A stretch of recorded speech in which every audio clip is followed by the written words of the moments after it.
На 4 јуни 1923 година, за време на една коњска трка со водени препреки во паркот Белмонт во Њујорк, победничкиот коњ Свиткис целта ја поминал со мртов џокеј на седлото.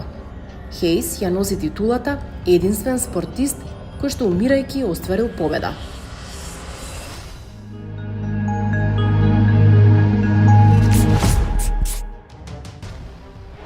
Ова не е приказна во која што важно е да учествуваш, но не и да победиш. Ова е приказна во која што најважно од се е да преживееш. Ова е приказна за професионалните спортисти, но низ една сосема поинаква призма. Нивната безбедност и здравје при работа. Затоа што без оглед на звездените успеси кои што им носат привилегии, спортот за нив е само работа.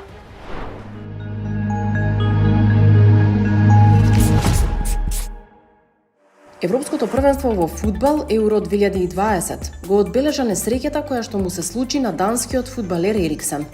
Неколку тешки видео минути кои што го обиколија светот вклучија аларм во многу други спортски клубови, федерации и репрезентации. Во какви услови и под какви притисоци играат денешните врвни спортисти? Кој е судијата кој што може да свири крај на оваа игра, во која неретко влогот е и човечки живот?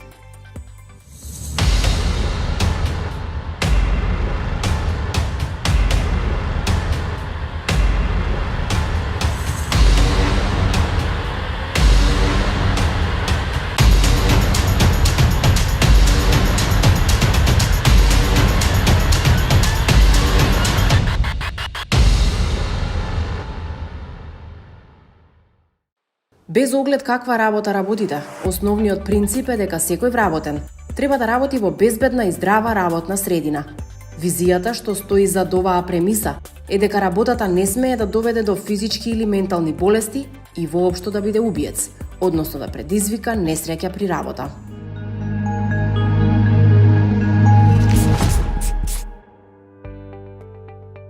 Законот за спорт вели: спорт е дејност која ги опфаќа сите форми на спортски активности на спортистите од сите возрасти, како и спортско-рекреативните активности на граѓаните.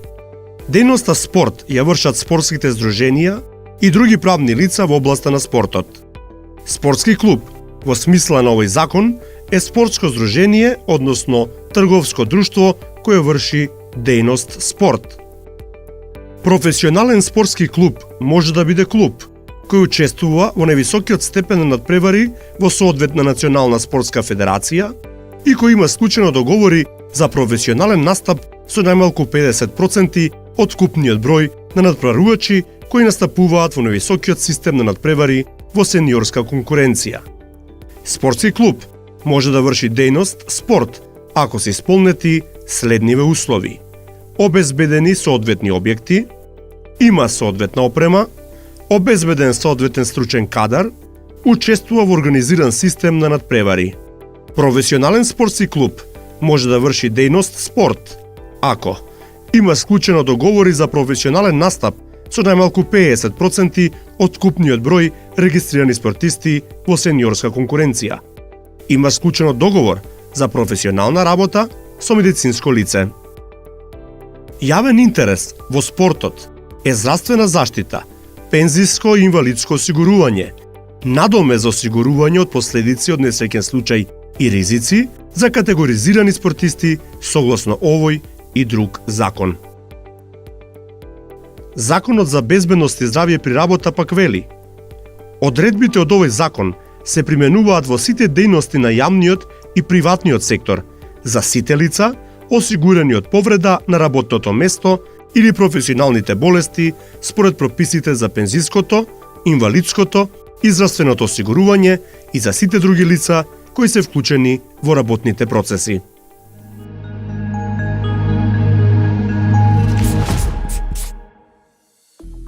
Ракометарите Марко Божиновски 20 и Никола Даниловски 26 години се последните двајца починати спортисти.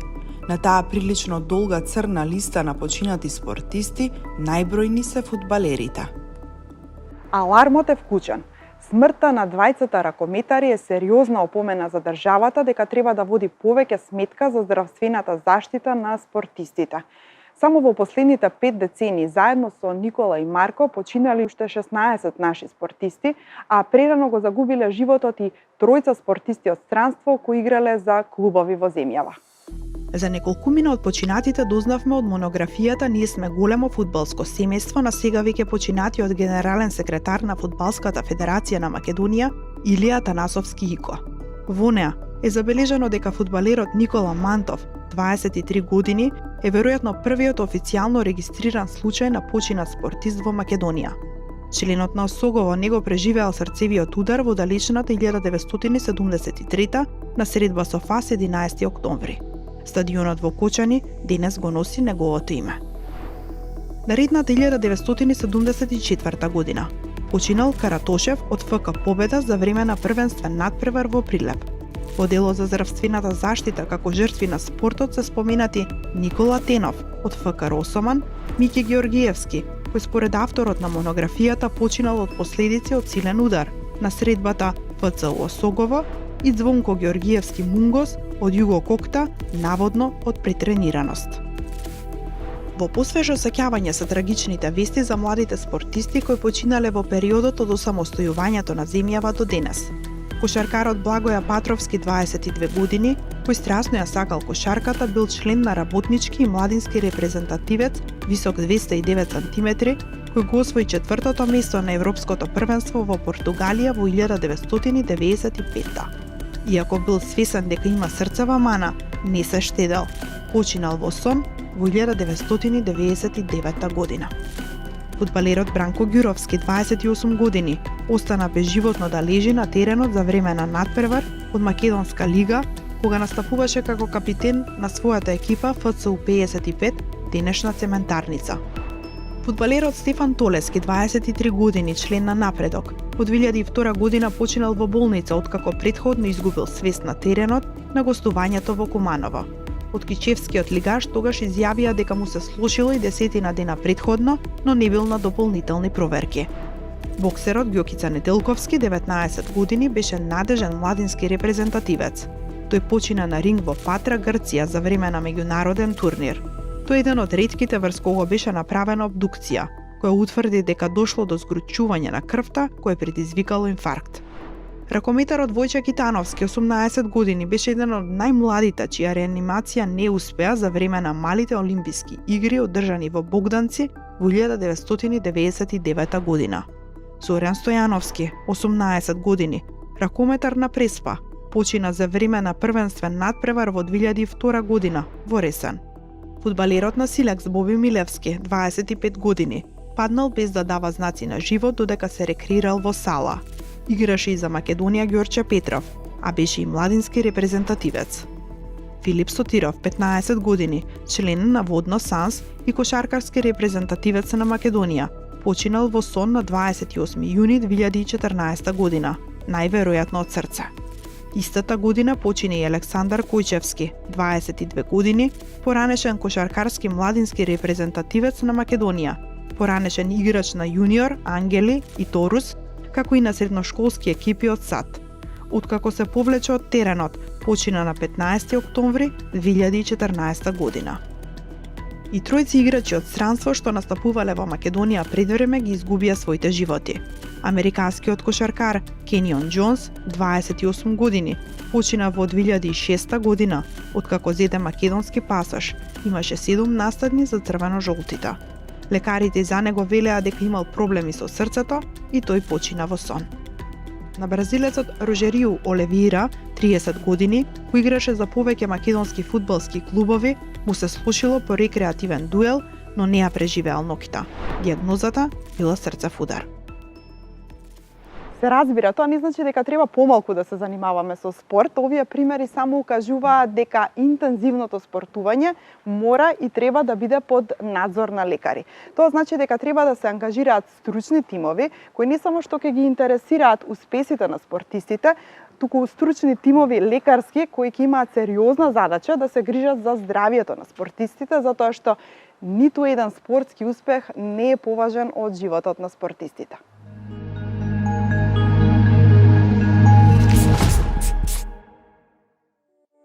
Според податоците на Агенцијата за млади и спорт, во Македонија во моментов има околу 42.000 професионални спортисти. Според податоците дадени од спортските федерации, во нив се вклучени спортисти од олимписки и неолимписки спортови, како и спортисти кои се дел од полиструктурни федерации како Федерацијата за училишен спорт, Федерацијата за слепи лица, Федерацијата за глуви и наглуви лица и Федерацијата за инвалидизирани лица или Параолимписки комитет. Во моментов во Македонија во Федерацијата спорт регистрирани се 5000 спортисти аматери кои што рекреативно се занимаваат со спорт. Над сите овие професионални спортисти, односно спортисти аматери, надлежност најпрви имаат клубовите, по нив соодветните федерации, а над сите нив 68 регистрирани спортски федерации, надлежност има Агенцијата за млади и спорт.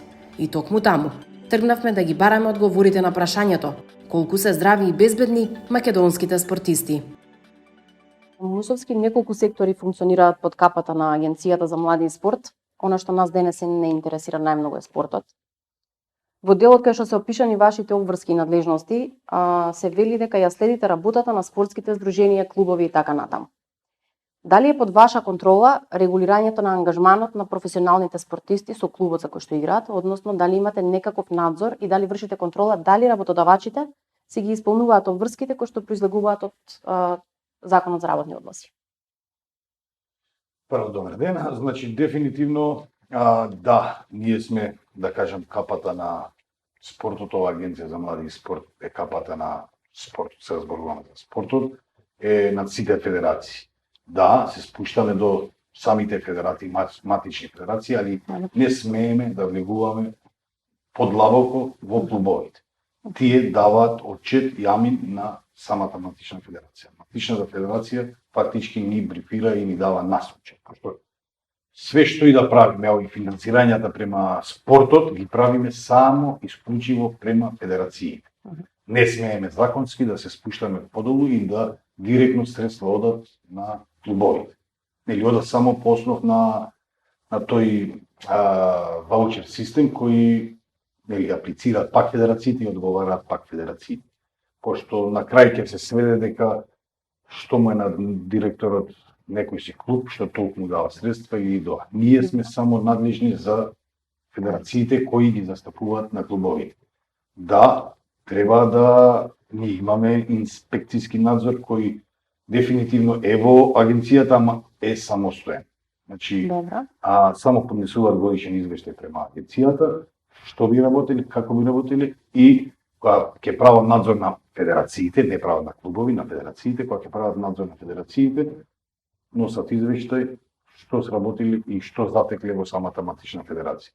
Тоа што спомнавте е надлежност на федерациите, а ние на федерациите им вршиме како една таргетен на надгледување дали тоа се спроведе. Сами го спомнавте тоа оделение за инспекцијски надзор. Во тие извештаи кои што ги поднесува оделението. Добро. Што велат? Имаат конкретна бројка колку надзори се направени во текот на таа една година. Имаат ли некакво финалите и завршетоци? Дали се утврдени некакви пропусти? Има, да. Има, дефинитивно има пропусти. Ние дали федерацијата, дали федерацијата ќе даде налог на некој си клуб лично, ама ние дефинитивно на последното 99% одиме преку самата матична федерација. Ние санкционираме, ги укинуваме, даваме по многу основи средства кои дефинитивно го помагаме спортот. А ако затекнеме, нели имаме родова еднаквост, превари на домашно и на во странство, значи домашна програма и меѓународна програма. Имаме средства велимен за кохезија, да нема насилство на спортот и на многу основи. Све тоа го нагледуваме кај што ние финансира. Нашето финансирање тука смееме да нагледуваме. Другите, дали биле средства од спонзори надворешни према федерацијата или не знам како, тука не смееме да влегуваме. Да, ние имаме на крај финиш, ево имавме и спрема боречка и скијачка федерација која дефинитивно во едната се реши проблем, во другата имаше лош пропуст на инспекцијскиот надзор, на инспекторот кој бил многу бит по таа федерација, имаше санкциониран, не е уште изречена казната, пошто сме моментално во избори, да кажем, така да ќе биде казната после изборниот процес. Од каква природа се најчесто пропустите? Што ги прават клубовите, односно што ги утврдува вашиот Најчесто инспекцијски пропустите надзор? се од слабо документацијски. Ние за се бараме што сме им пододелили средства, за се да биде документовано и кај се потрошени. По тие различни основи како што ги даваме, бараме само по тој основ да биде потрошени тие средства. Дефинитивно кога доаѓа финансискиот тер, кога на крај документацијски е проблем да се покрие, да кажем. И на крај барат пренамена на средства на друга основа, на друга, тука ги прават тие проблеми и тука настанува за нив проблем кој дефинитивно после ги публикуваме тие средства и ги санкционира. Инспекцијската служба при Агенцијата за млади и спорт во 2019 и 2020 година извршила вкупно 111 инспекцијски надзори, од кои 54 редовни, 34 контролни и 23 вонредни инспекцијски надзори. Утврдиле 13 неправилности, но не изрекле ниту една казна, затоа што по доставените предлог решенија од инспекторите за спорт, федерациите ги отстраниле неправилностите. Сме имале надзори, сега ќе ви кажам, мислам дека оваа година стигнавме до 25 федерации кај што сме ги прошли, точната бројка од прилика таа е. И мислам дека имаше само во скијачка федерација која беше на собранието, кога има собрание, пред тоа имавме инспекцијски надзор, тоа би трае од 3 до 7 дена, нашиот инспекцијски надзор, кој дефинитивно чешла све, ајде да кажем, буквално све. Имаше при самото тоа проблем, не беа заштитени некој дел од работените кои, што го спомнавте тоа, при самата работа не беа осигурани и не се тоа. Ние даваме, значи кога даваме и средства, и тој ваучер, стои во тој ваучер дека најмалце во таа федерација треба да има толку работени, осигурани, вака и вака и вака, закон така добро стои. Кажува дека по тој основ можеш да добиеш средства од Агенцијата за млади и спорт. По друг основ не може. И тие средства се наменски кои смеш само така и така да ги потрошиш. Имаше тука пропуст, второстепена се уклучи и од влада, министерството, тоа што се вика Луче Николовски, дефинитивно беше уклучено и се изрекоа санкции према самата таа федерација која не го испочитувала тоа. За спортистите, знаеме, можам да кажем лично од мене, до пред некој години бев професионален спортиста кој 20 години ги бражеше боите на ракометната федерација на Македонија и дефинитивно тој е најголем проблем во, ајде да кажам, освен во фудбалот, во другите федерации. Спортистите не се здравствени премијско осигурувани. Има поединци кои само иницијативно тоа го правиле, али ево научен Мојсовски 20 години репрезентативец на Македонија има 0 денови стаж. Тоа е голем проблем за сите спортисти. Мене моја заложба беше пред да стигнам тука пред 8 месеци во Агенцијата за млади и спорт. Прв приоритет и владина прва точка во спортот, дека сите тие спортисти ќе бидат здравствено и пензиско осигурани со ретроактивно враќање од нашето осамостојување на Македонија. Значи, тоа значило 91 или 91, точно не 91, 93-та, 4-та веќе почнува да се формира колективните спортови и поединачните, кога ги примале во некоја си Европска федерација, да кажем, карате федерацијата е примена на 94.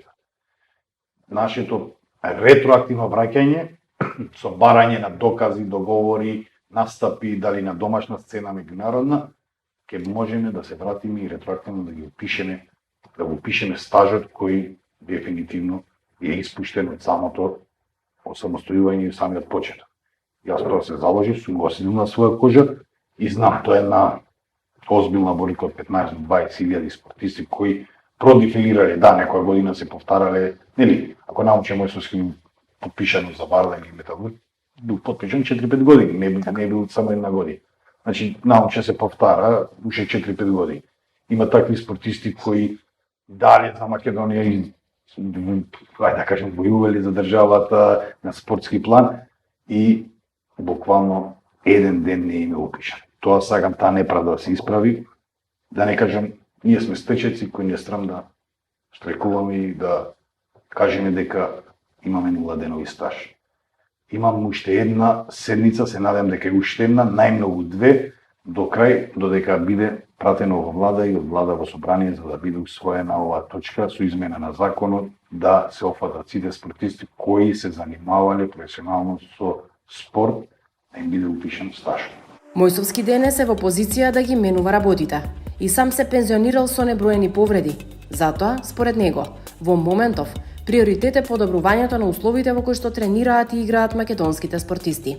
Споменавте дека се пензиониравте како професионален спортист, Да. дали се пензиониравте со некаква спортска повреда? Абсолютно.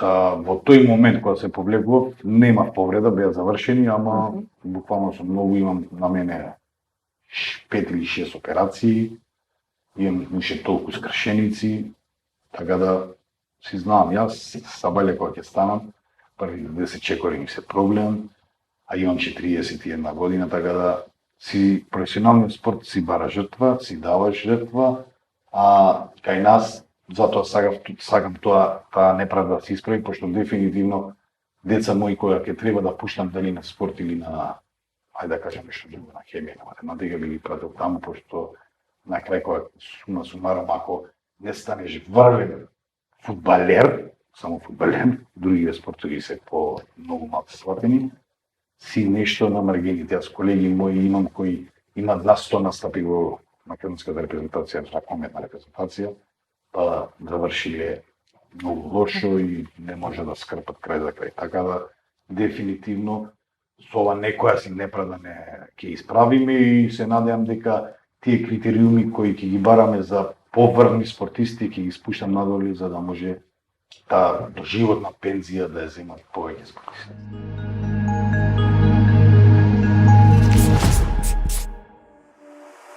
Ако Законот за безбедност и здравје при работа недвосмислено вели дека важи за сите дејности од јавниот и приватниот сектор, за сите лица осигурани според прописите на пензиско, здравствено и инвалидско осигурување, тогаш недвосмислено се поставува и прашањето колку истиот во секторот спорт се применува, односно се почитува. Се поставува прашањето и доколку јавен интерес во спортот е спортистите да бидат осигурани според прописите за пензиско, здравствено и инвалидско осигурување. Кому се ова нема од интерес? Снежана, како правен субјект кој што се има стекнато со решение за вршење на дејности од областа на безбедноста при работа, кои што се предвидени со законот за БЗР, дали досега сте имале соработник, односно работодавач, кој што е од областа на спортот, односно спортски клуб? Така. Значи, Прогенс е првиот областен правен субјект од Министерот за труд и социјална политика пред околу точно 11 години. И во своето 11 годишно работење имаме соработка со дури една федерација во доменот која што побарала од нас да ги спроведеме услугите поврзани со нивните обврски согласно Законот за безбедност и здравје при работа. Постојат околу 50 на лиценцирани компании, значи за оваа дејност, каква е состојбата кај нив не знам. Факт е дека и после постоење неки 15 години на Законот за безбедност и здравје при работа, се уште некако обврската за примена на истиот претежно се лоцира кај работодавачи кои имаат посериозна дејност како градежништво, металургија и така натака. Зошто спортот може би некој смета дека би требало да биде иземен или не, иако мораме да признаеме и навистина ризични спортови со високи ризици, тоа е можеби тема за друга дискусија. Кажете ми, дали според вас овие правни субјекти, односно спортски клубови, спортски здруженија, федерации и слично, имаат обврска, односно треба да ги спроведуваат одредбите од Законот за безбедност и здравје при работа? Според Законот за спорт, тоа се правни субјекти, кои што треба вклучуваат договори за вработување, нели, со професионални спортисти. Тука не се само спортистите, тука се професионални тренери, тука се медицински лица кои што ги вработуваат и така натака. Значи тие се работодавачи кои согласно тој закон треба да овозможуваат спроведување на прави на вработениот согласно закон и колективен договор. Значи тие се правни субјекти, спортските клубови. Уставно загарантирано право е согласно член 32 од Уставот на Република Македонија дека секој има право да биде заштитен при работењето. Тоа е преточено преку други законски решенија ова право да биде овозможено. Тоа е Законот за работни односи кој што вели дека треба да бидат спроведени, работодавачот има обврска да обезбеди безбедни услови за работа, а точно на кој начин пак е дефинирано со Законот за безбедност и здравје при работа.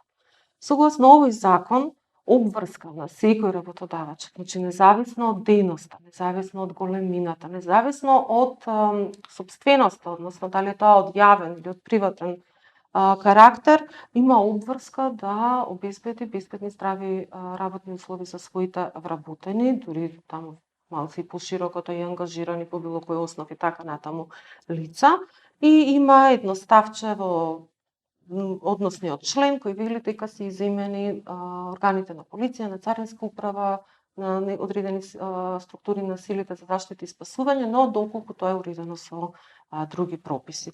Од тука, логично, не сум правник, инженер сум, но логично е дека не се исклучени согласно овој закон, значи како работодавач и спортските клубови кои потпишуваат договори за ангажман на професионални лица кои што ги споменав и претходно. Е сега кога сме кај повредите на работното место, во случајот нели зборуваме за работници, односно професионални спортисти, а нивното работно место е на терен, без разлика дали станува збор за надпревар, припрема, патување на надпревари од точка А до точка Б. Каква е процедурата за пријавување на повреда на работно место? Повредата, начинот на пријавување на повреда на работа е исто регулирана со Законот за безбедност и здравје при работа. Имено, работодавачот треба веднаш или најдоцна во рок од 48 часа до надлежната институција, тоа е Државниот трудов инспекторат, парафразирано по законот, тој е термин за Државниот трудов инспекторат, да пријави секој смртен случај, колективна несреќа е кога имаме повреда, кога имаме минимум 20 и повеќе луѓе повредени, или повреда која довела до причинила потреба од отсуство на вработениот повеќе од 3 дена од работно место. Дури има и таму една ставка дека треба да ја пријави и секој настан кој што можел да доведе до посериозна повреда на работа. Тоа кога велим исто 3 дена, например во методологијата за водење на евиденција за повреди при работа ИСАФ методологија дури точно и дефинирано што значи тоа 3 дена. Пример, се повредил понеделник, треба да е одсутен вторник, среда и четврток, 3 дена, прв работен ден да е петок и така натака.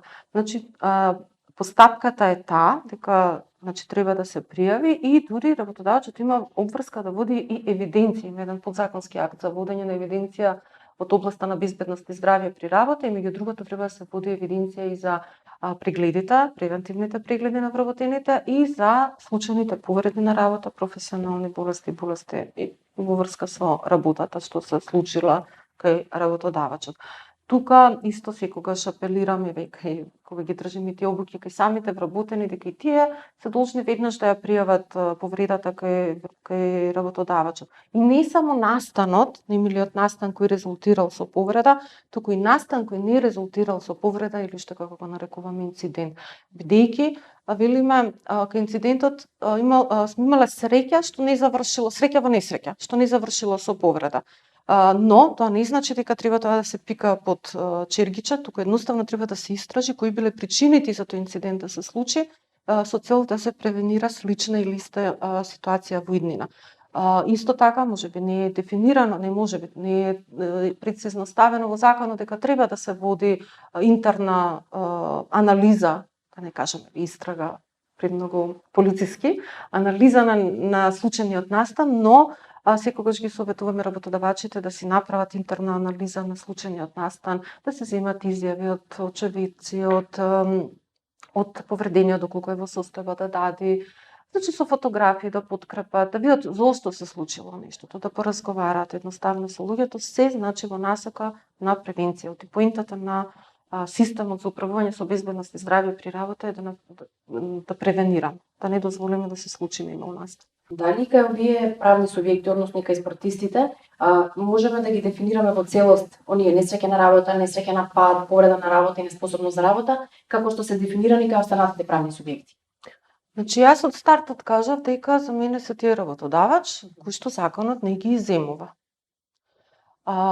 Споменавте неколку термини несреќи при работа на пат од работа, дома, повреди, уште еден термин. Ова проблематика е регулирана со Законот за пензиско и инвалидско осигурување, каде што вели дека повреда на работа е секоја повреда кај осигуреник, причината со ненадено или краткотрајно механичко, физичко, хемиско дејство, нагли покрети, оптоварување на организмот и слично и довело нели до несакан настан. Осигуреник во законот е меѓу другото и професионалниот спортист. Значи он си подлежи, значи осигуран е, покриен е со преку работодавачот со нели надоместоците кои што се во рамки на бруто платата. Значи и ова се третира како повреда на работа согласно нашето законодавство, бидејќи според нашето законодавство повреда на работа се третира и патот поминат од дома до работа назад, односно нели до спортскиот клуб. За време на пат кога лицето врши активности за работодавачот, во случајов нели дали тоа патување до дестинација, не знам дали во земјата, дали надвор од земјата и така натака. Така да членот во Законот за пензиско и инвалидско осигурување се ги има во себе инкорпорирано овие ставки. Може би, не може би, еви јас како активен член на Македонско здружение за заштита при работа сега во фаза подготовка, односно измени, предлози за измени и дополни на Законот за БЗР или негово дознесување, имавме дадени предлози за дефинирање на тие поими како несреќа на работа, инцидент и слично, кои што се реално дефинирани, претпоставам таму сте ги презела со акти на меѓународни организации, стандарди за оваа област и слично. Значи во нашата законска легислатива ова се регулирано со Законот за пензиско и инвалидско осигурување.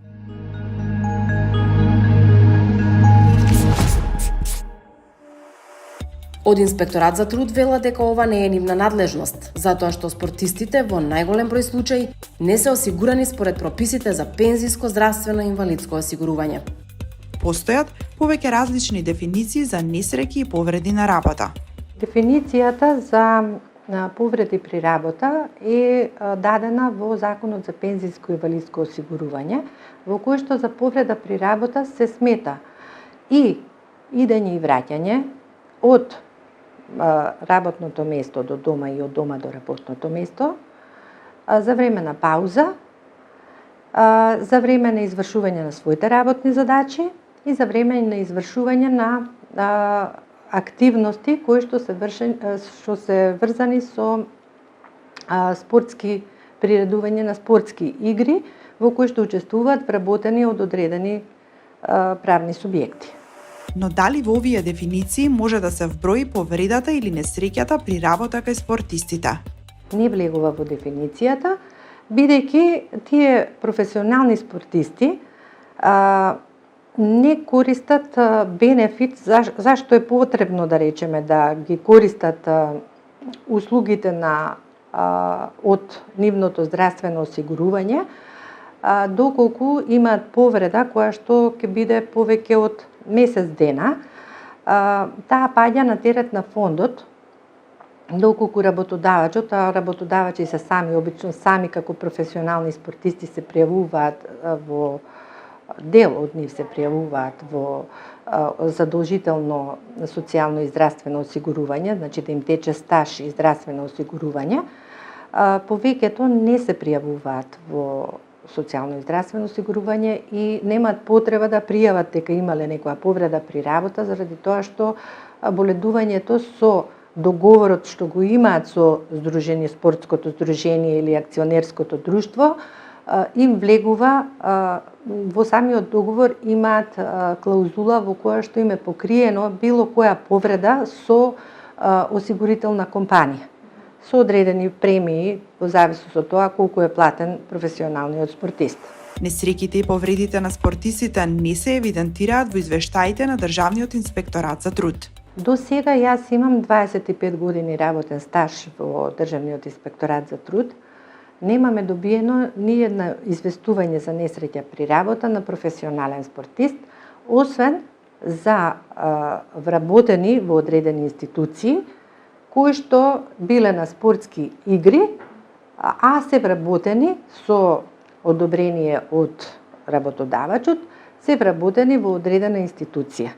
Па при извршување на, односно при спортските игри се повредиле. Во таков случај, за да ги остварат правото од пензиско и здравствено осигурување, инспекторот со налог од работодавачот, со изјави од очевидци, со медицинската документација прави реконструкција на настанот, изготвува записник и вработениот кај одреден правен субјект ги остварува своите права од областта на здравственото осигурување.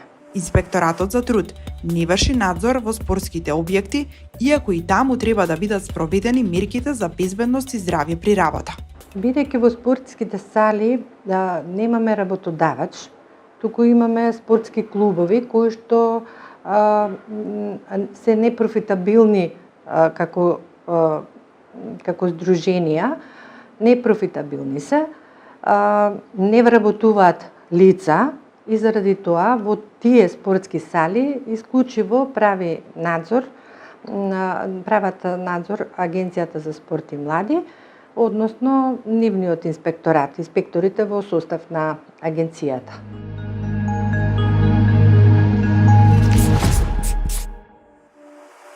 Во Фудбалската федерација на Македонија работите се поинакви.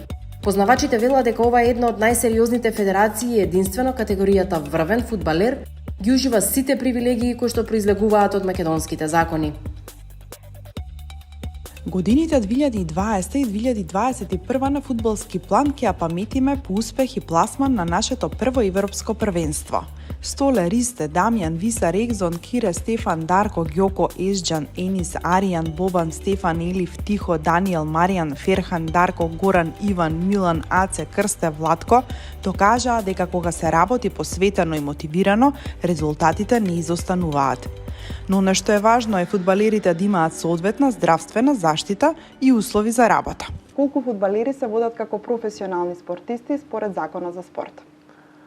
Професионален спортист, односно професионален фудбалер, заведен во Фудбалската федерација, се мисли на оној кој има професионален договор и има право да учествува во спортските надпревари.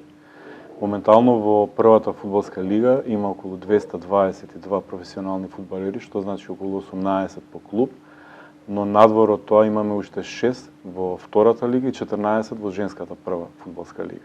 Како изгледа договорот? Дали е изработен согласно Законот за работни односи? Апсолутно, тука се договорени минимум условите и критериуми кои треба да бидат вклучени во самиот договор за вработување.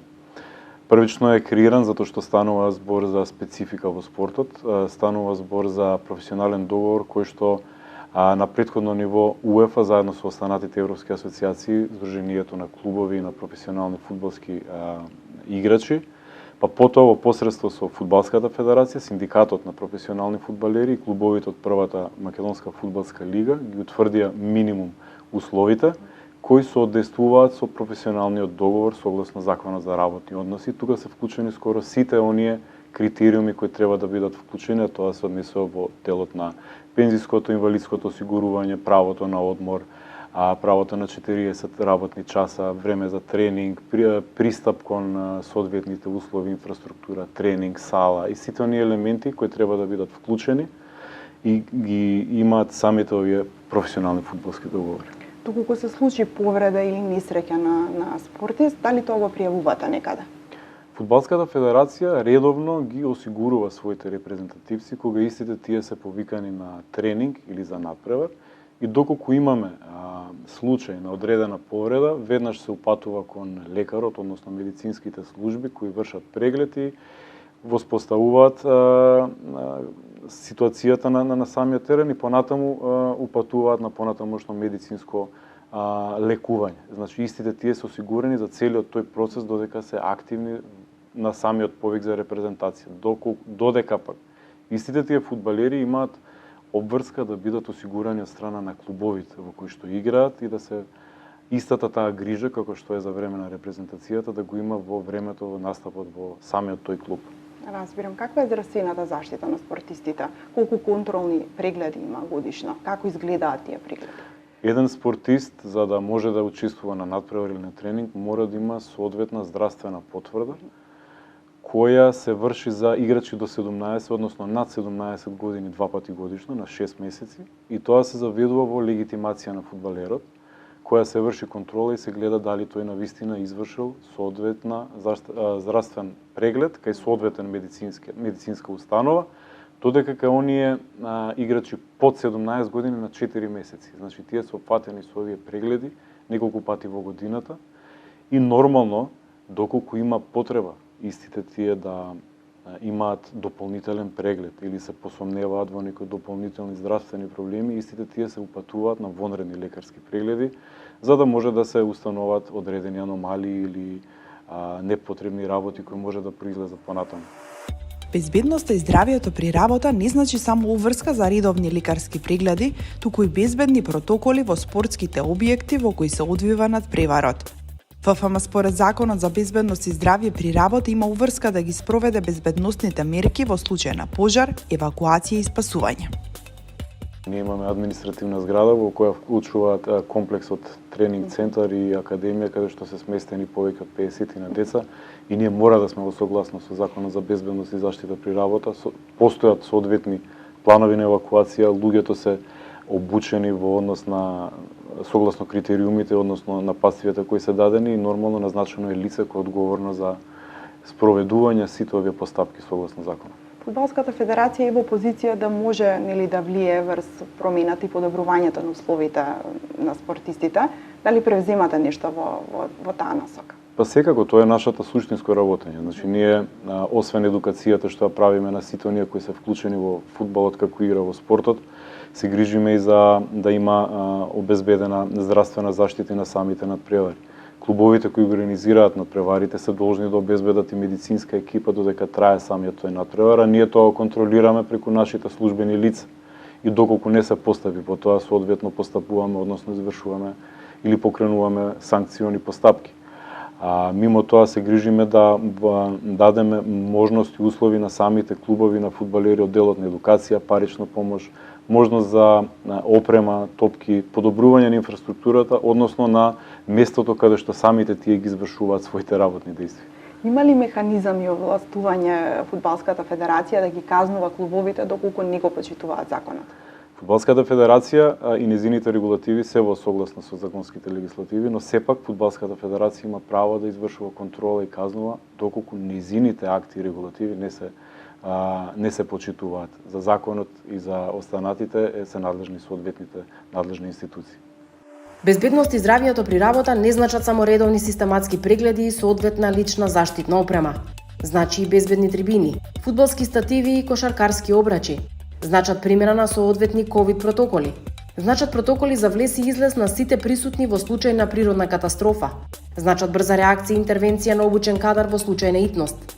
Затоа, следниот пат кога ќе слушнете дека спортистите се нашата национална гордост, сетете се дека таа наша гордост во најголем случај нема здрава и безбедна работна средина. Игра на среќа. Кога Мухамед Али рекол дека оној кој што не превзема никакви ризици, нема да направи ништо во животот. Сигурна сум дека не мислел на ризиците кои што произлегуваат од несигурна и небезбедна работна средина. Напротив, мислел дека доколку се отстранат сите пречки кои што може да се појават на патот на успехот, тогаш шампион е оној кој што станува и кога не може. Ова беше сигурна работа. Колку е сигурна и безбедна вашата?